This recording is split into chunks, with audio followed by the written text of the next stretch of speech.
A very good evening to one and all. I welcome you all to this news analysis initiative. These are the articles that are important from today's newspaper. Without any further delay, we will move on to the first one. The first article for the day is over 1.8 lakh crore invested under PLI schemes. Production linked incentive schemes across 14 sectors have attracted 1.88 lakh crore actual investment. These investments have led to incremental production or sales of over 17 lakh crore rupees. And this have generated employment around 12.3 lakhs, direct as well as indirect employment. This has also contributed to exports around 7.5 lakh crores. So the major contributors are electronics, pharma, telecom and networking, also food processing. The Department for Promotion of Industry and Internal Trade has told that 2,01,335 startups have been recognized and 21 lakh jobs have also been created because of this. You can use these stats as current data enrichment in any answer on manufacturing, Make in India, Atmanirbhar Bharat, export promotions or employment. We have already seen many articles regarding 16th presidential reference, so we will skip this one. The next article is SIR and the annihilation of rights. The Election Commission's SIR is being conducted in 12 states to verify nearly 51 crore voters. But unlike earlier practice, every existing voter must now reprove their citizenship by matching details with old rolls. Now, why is this controversial? Because it breaks from earlier presumed citizenship approach. Traditionally, Election Commission of India and courts assumed any adult resident is equal to valid voter. Article 326. Ordinarily resident was interpreted broadly. Okay. Now, SIR reverses this presumption. The burden shifts from the state to the individual to prove citizenship afresh. And this lead to risk of mass exclusion. And the groups that are most at risk are women, migrants, homeless or poor, elderly, illiterate and tribal groups. Even minor mismatches with old non-digital roles may lead to notices and deletions. And this is seen as similar to exclusions in welfare schemes. This article compares SIR with Aadhaar linked exclusion in MNREGA, where huge deletions recorded as unwilling to work, and this is also seen as violation of constitutional morality. Dr. Ambedkar's vision is inclusion must be the norm, exclusion the exception. But SIR's structure is it assumes voters are ineligible unless proven otherwise. This treats its documentation failures as grounds for losing democratic rights. This weakens fraternity and the right to vote, which underpins democracy.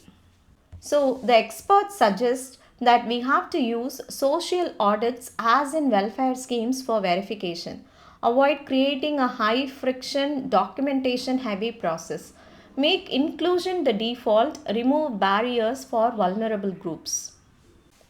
The next article for the day is India's 8.2% growth rate sustainable? Now, why the 8.2% GDP growth looks impressive? India's economy grew 8.2%, showing real momentum, not just a post-COVID rebound. Manufacturing sector show 9.1% and services 9.2%, and they are growing very strongly. Inflation is low, people are spending more and banks are lending actively.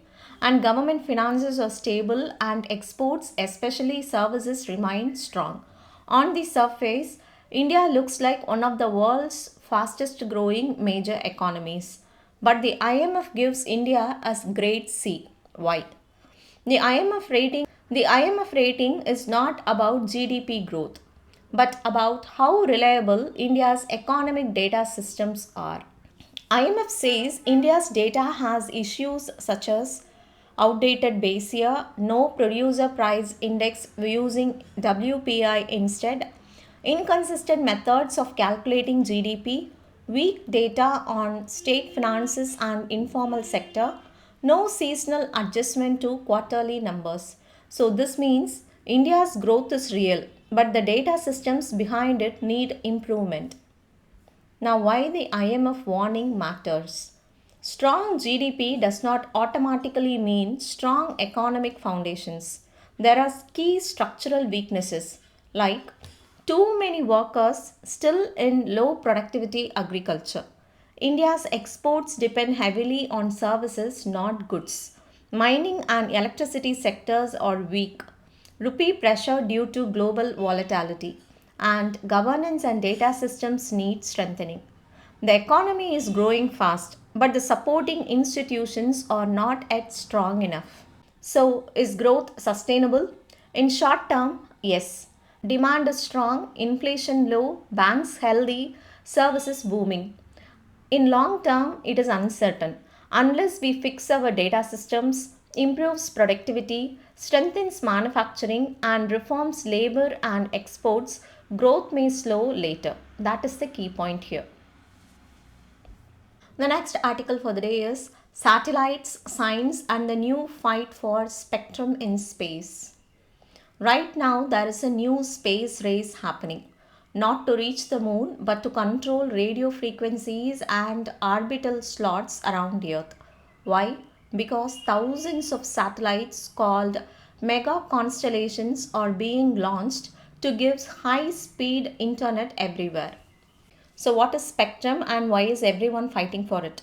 Spectrum is nothing but a radio frequency needed for satellite communication. Think of it like traffic lanes in the sky. If too many satellites use the same lane, signals clashes with each other and the internet fails. Okay, and the most important bands are Ku band, which operates in the range of 12 to 18 gigahertz, Ka band, which operates in the range of 26 to 40 gigahertz, and L band 1 to 2 gigahertz for GPS. Each satellite must get permission to use certain frequencies and a specific orbit so they don't interfere with each other. And companies are launching satellites in huge numbers. For example, Starlink already it has 8,000 plus satellites and it still plans for 42,000. OneWeb it has 648 satellites. Amazon's Kuiper it has 3,200 satellites. China's Guangwang it has 13,000 planned. And the reasons for this boom is global demand for fast internet, cheaper launches, and strategic tech competition between big powers. By 2032, this market may grow from $4.2 billion to $27.3 billion. So, who controls the spectrum globally? The International Telecommunication Union manages spectrum and orbital slots. It follows first come first serve system. Early movers get the best spots. Countries or companies file for frequencies. They must coordinate to avoid interference. This favors rich nations and big companies because they file early and have the tech expertise. The recent reforms are it must deploy 10% of satellites within 2 years, 50% within 5 years, and it must declare actual orbital positions, and there should be no cheating. But this International Telecommunication Union was designed for the 1960s era. Now, satellites are increasing too fast to manage smoothly. Low Earth orbit satellites provide faster internet, lower delay, and connectivity in remote areas. But the problem is affordability. Starlink kit costs $600 plus monthly fees, and it is too expensive for rural users. Without subsidies, only rich users will be benefited. So instead of bridging the digital divide, satellites may widen it. And what is India's position in this? India is trying to balance national interest with affordability. ISRO's GSAT N2 provides high speed internet to remote regions, and India also has a stake in OneWeb. And Troy recommends administrative allocation, not auctions for satellite spectrum. And it also avoids high prices and promotes affordable access. But there is a big problem space congestion and debris. By 2030, more than 50,000 satellites may orbit Earth, Already 40,000 tracked objects in orbit and 27,000 pieces of dangerous debris. And ITU says satellites must be removed within 25 years after mission. But only 70% of operators follow this rule. And if debris keeps increasing, collisions may arise, satellites may become unusable, and orbit could become too crowded for future missions. So, what the world needs now? To prevent chaos, countries must create strong global rules on spectrum and orbital slots. Enforce space debris removal. Ensure fair access for developing countries and balance innovation with safety. The term in the news was UNICEF. We will look into what it is. The United Nations International Children's Emergency Fund, UNICEF, was established in 1946 in the aftermath of World War II. The mandate is to help children and young people whose lives and futures were at risk no matter what role their country had played in the war. It works in over 190 countries and territories to protect the rights of every child. UNICEF's work is funded entirely through the voluntary support of millions of people around the world and our partners in government, civil society, and the private sector. And it has received the Nobel Peace Prize in 1965. It publishes important reports like State of the World's Children. The next article is regarding IndiGo. The Delhi High Court made it very clear that IndiGo must start compensating passengers not just for flight cancellations but also for the suffering and inconvenience people faced when they were stranded at airports. It referred to DGCA's 2010 rules, which makes compensation mandatory in cases of flight delays, cancellations, or denied boarding. The judges reminded IndiGo that it must follow these rules strictly, and the Civil Aviation Ministry and DGCA must ensure this. The next article is the protected marine areas not part of offshore blocks government. The central government had proposed auctioning certain offshore blocks for mining. Construction grade sand in Kerala coast, lime mud in Gujarat coast, and polymetallic nodules and crust near Great Nicobar. The Ministry of Earth Science told Parliament that all marine protected areas and important coastal and marine diversity areas were excluded while marking these mining blocks. And India has around 130 marine protected areas notified and 106 marine biodiversity areas identified for biodiversity protection. And before any company can start mining, they must prepare an environmental management plan. This includes baseline ecology data, impact assessment, and mitigation measures. And this is mandated under the Offshore Areas Mineral Conservation and Development Rules 2024. And a new trust has been set up with coastal states as members, and its fund will be used for research, monitoring, environmental protection, and mitigation of any ecological damage. Now, what is the difference between offshore versus onshore mining? Onshore mining means done on land, mountains, deserts, plains. Examples like coal mines, iron ore mines, limestone, bauxite, and it is regulated by Mines and Minerals Act. Offshore mining means done on the continental shelf, exclusive economic zone, or deep sea. It extracts sand, lime, mud, polymetallic nodules, rare earth metals, and it is regulated by Offshore Areas Mineral Act and rules. The next article is US to start social media vetting for H-1B visa seekers. The US has announced that from December 15, all H-1B visa applicants will undergo an online presence review.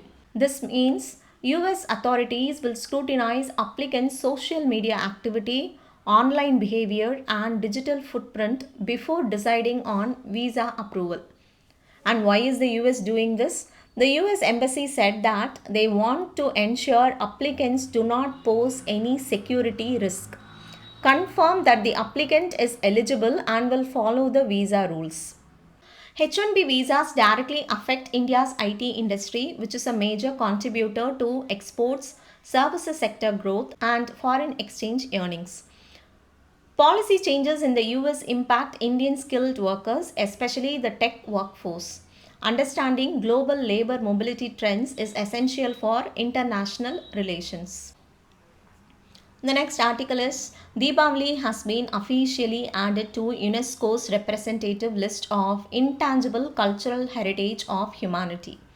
And UNESCO says Deepavali strengthens social bonds and community harmony, supports traditional crafts, promotes values such as generosity, well being, and sharing.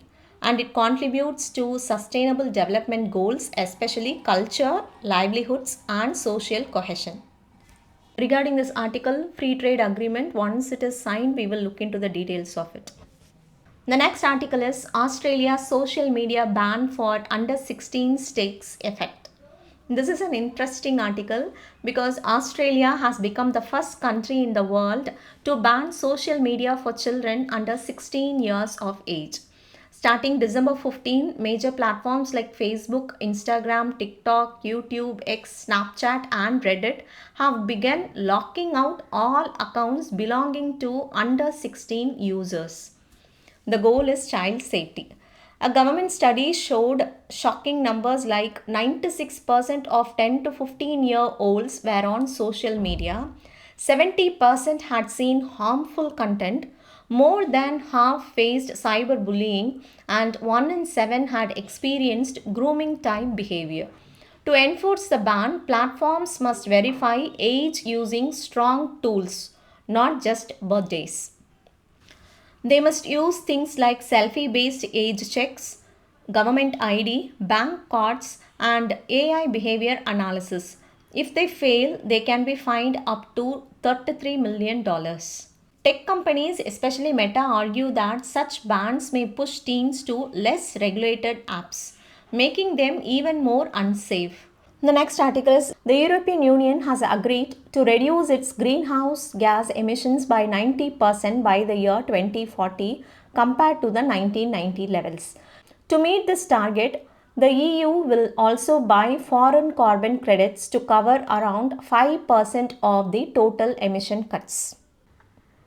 Scientists from the EU's Copernicus Climate Change Services say 2025 will likely be the world's second or third warmest year ever recorded, only behind 2024.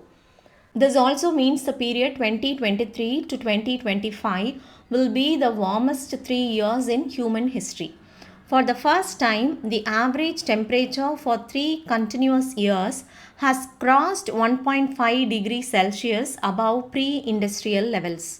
A major warning sign, even though the Paris Agreement threshold is measured over decades, not individual years.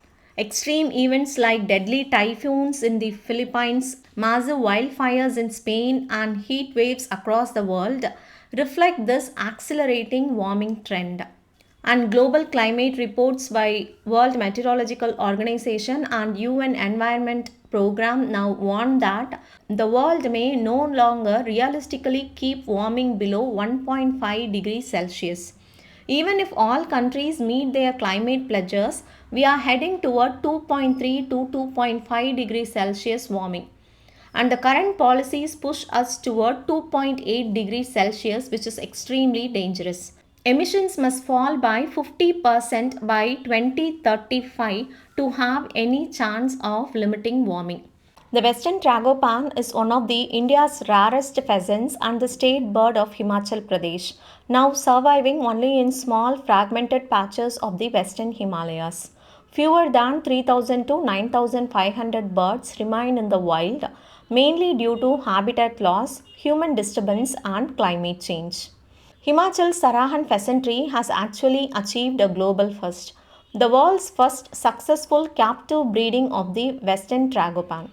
After years of trial and error, they now maintain about 40 plus birds, with a few chicks surviving each year.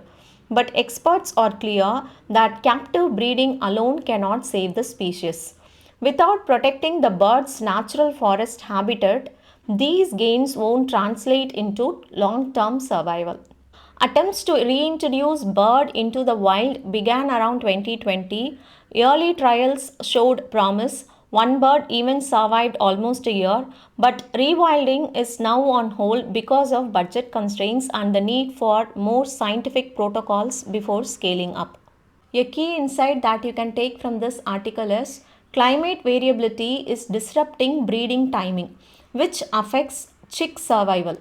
Conservationists warn that unless habitats are protected and communities are involved, captive breeding will remain just an insurance policy, not a solution. That's all for today. Thank you all for joining.